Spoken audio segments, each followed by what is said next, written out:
시장을 이겨라 주제 열어보죠. 육류 가격 급등 장기화 국면에 현재는 놓여 있습니다. 주목할 만한 수혜주는 과연 무엇일지 점검 들어가도록 하겠습니다. 오늘 이분과 함께 말씀 나눌게요. 글로벌 인베스트먼트 김동희 대표와 함께 말씀 나눕니다. 대표님 어서 오세요. 네, 안녕하세요. 안녕하세요.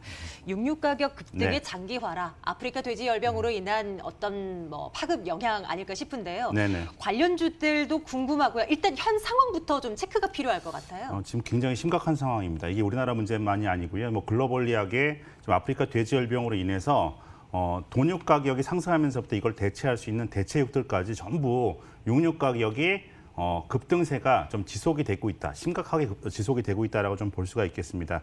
사실 아프리카 돼지 열병이 1921년도에 발병했으니까 딱 100년이 됐습니다. 그러니까 이 100년 동안 근절이 안 된 거예요. 그러니까 1921년도에 이제 아프리카 케냐에서 발생했기 때문에 이걸 아프리카 돼지 열병이라고 하는데 중국에서는 2018년 8월에 발생했습니다. 그러니까 횟수는 2년째지만 개월수로 보면 한 13개월 남짓밖에 안 됐는데 중국에서 이 1년 13개월 기간 동안에 아프리카 돼지 열병으로 인해서 살처분된 돼지가 1억 마리입니다.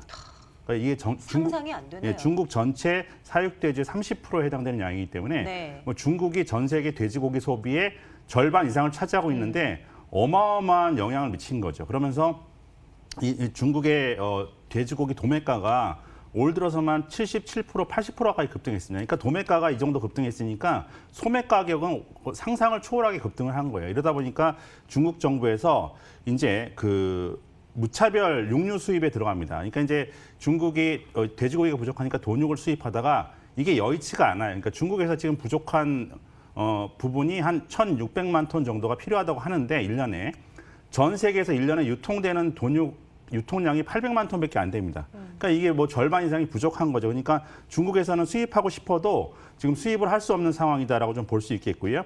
여기에 따라서 지금 돈육 수입이 여의치 않으니까 그 다음으로 이제 중국인들이 즐겨 먹는 닭고기, 양고기, 소고기 무차별적으로 지금 수입을 하다 보니까 이제 돈육을 생산하는 전 세계에서 3대 국가가 미국, 캐나다, 스페인인데 미국, 캐나다, 스페인의 돈육 가격이 급등을 했습니다.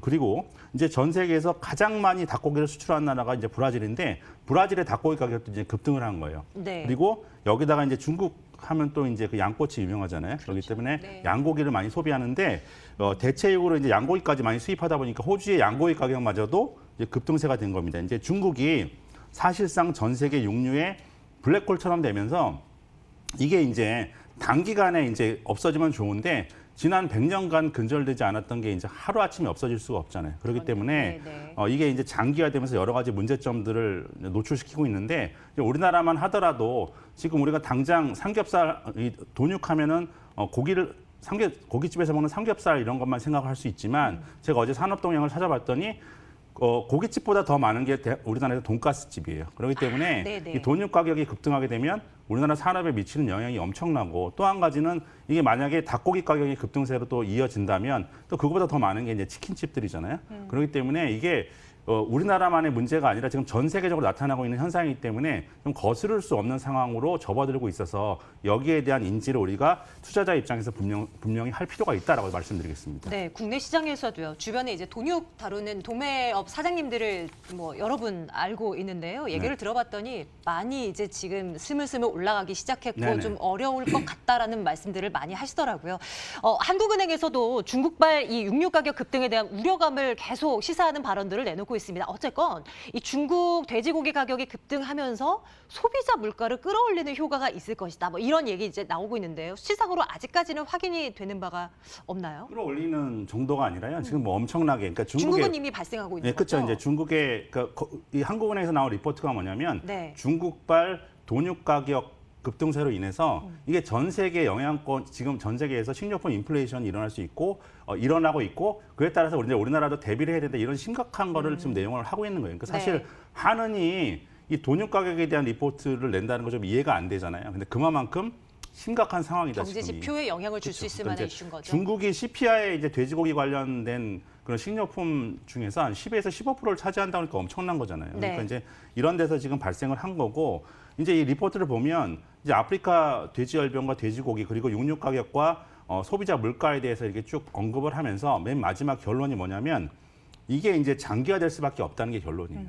왜 장기화될 수밖에 없냐면 중국이 이제 그 수입 물량을 계속해서 아까도 말씀드렸지만 지금 올 들어서 40% 정도로 수입 물량을 늘렸는데 실질적으로는 지금의 배가 필요하다는 한데 그걸 어디서 구할 수가 없잖아요, 당장. 그렇죠. 그러니까 이제 전 세계에서 있는 모든 육류를 빨아들이고 있는 이런 상황인데 이렇게 된다면 우리나라에서 만약에 아프리카 돼지열병으로 인해서 이제 그 돈육 가격이 올라가게 되면 수입용으로 우리나라도 대체를 해야 되는데 우리나라도 이제 그 수입을 할 수 없던지 아니면 굉장히 비싼 가격에 수입을 할 수밖에 없기 때문에 이게 우리나라에서도 상당히 영향을 미칠 수 있는 그러한 부분들이고 중요한 거는 모돈 즉 어미돼지가 중국에서 상당히 많이 지금 살처분됐기 때문에 이게 쉽게 모돈이라는 거는 새끼를 낳는 돼지거든요.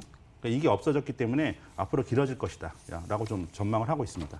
육류 가격 상승으로 인한 이 이슈를 가지고 우리는 주식시장에서 어떤 투자 아이디어를 가져가야 될까요? 사실 너무 많은 종목들이 수혜주로 네, 거론돼서요. 이게 옥석을 가리는 것도 쉽지가 않아요. 1차적으로 보통 테마주가 올라갈 때는 무차별적으로 올라가지만 지금 한번 오른 다음에 좀 쉬고 있는 상황이잖아요. 네. 그렇기 때문에 이 이슈는 멈추지 않는데 여기서부터는 실질적으로 옥석가리, 실질적 수혜주가 이제 올라가는 2차 파동이 나올 것이다. 이렇게 볼 수 있겠죠. 어떤 기업을 주목하고 계신 겁니까? 저는 탑픽주로 그러니까 굉장히 좋은 우량한 기업인데요. 동호 팜투테이블이라는 회사를 소개시켜드리겠습니다.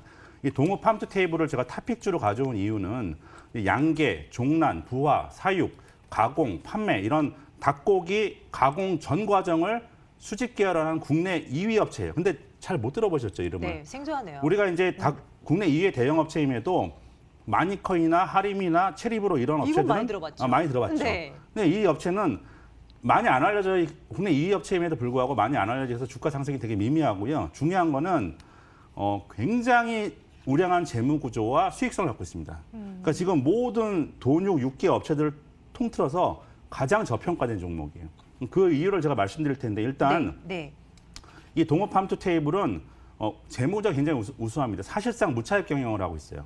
빚이 없다는 얘기죠. 그리고 또 하나는 뭐냐면 시가총액이 지금 1,100억 정도밖에 안 되는데 순현금만 900억을 갖고 있습니다.